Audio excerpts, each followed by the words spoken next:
Code படத்துலேருந்து ஒரு promo video ஒன்று விட்டுருக்காங்க. அது பார்க்கும்போது ஒரு வேறு லெவலாக இருக்குது அப்படின்னு தான் சொல்கிறோம்.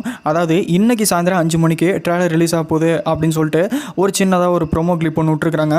பார்க்கும்போது ஒரு வேறு லெவலாக இருக்குது. அண்ட் இந்த மாதிரி ஒரு சேனலில் இப்படி ஒரு வருமா அப்படிங்கிற மாதிரி நம்மளை சிந்திக்க வைக்குது. ஸோ கண்டிப்பாக நம்ம எதிர்பார்த்த தாண்டி இன்றைக்கி சாயந்தரம் 5 மணிக்கு ஒரு வெறித்தனமாக இருக்க போகுது அப்படிங்கிற மாதிரியும், இன்னொன்று என்னென்னா கோட் படத்தோட ட்ரெய்லரை பற்றின ஒரு கவுண்டவுன் ஸ்டார்ட் ஆக போகுது அப்படிங்கிறதையும் மென்ஷன் பண்ணிக்கிறாங்க. ஸோ கண்டிப்பாக நம்ம எதிர்பார்த்ததை தாண்டி இன்னொரு பக்கம் ஒரு வெறித்தனமாக இருக்கும் அப்படிங்கிற மாதிரி நம்மளுக்கு நம்பிக்கை இருக்குது. ஏன்னா ஒவ்வொருக்கு போஸ்டர் விடுறாங்க, ட்ரெய்லர் விடுறாங்க. அடுத்தது பார்த்திங்கன்னா அடுத்தடுத்து சின்ன சின்ன ப்ரொமோஷன் பண்ணோம் அப்படின்னா ப்ரோமோ அப்படி விட்டால் தான் ஒரு 9 செகண்டு 10 செகண்டு இந்த மாதிரி மாஸ்டருக்கு விட்டாங்க பார்த்தீங்களா, தீராத ப்ரோமோ, நம்ம வேண்டாம்னு சொல்கிற அளவுக்கு ப்ரோமோ விட்டாங்களா, அந்த மாதிரி விட்டால் தான் படத்துக்கு ஒரு மிகப்பெரிய ஹைப்பும் இருக்கும், ப்ரொமோஷனும் இருக்கும். ஸோ கண்டிப்பாக இந்த வேலையை அடுத்தது பண்ணுவாங்க அப்படின்னு நம்மளும் நம்புகிறோம். அண்ட் இன்றைக்கி சாயந்தரம் கண்டிப்பாக 5 மணிக்கு தேட்டர் எல்லாமே பிளாஸ்ட் ஆக போகுது அப்படிங்கிற ஒரு டாக்ஸும் போயிட்டுருக்கு.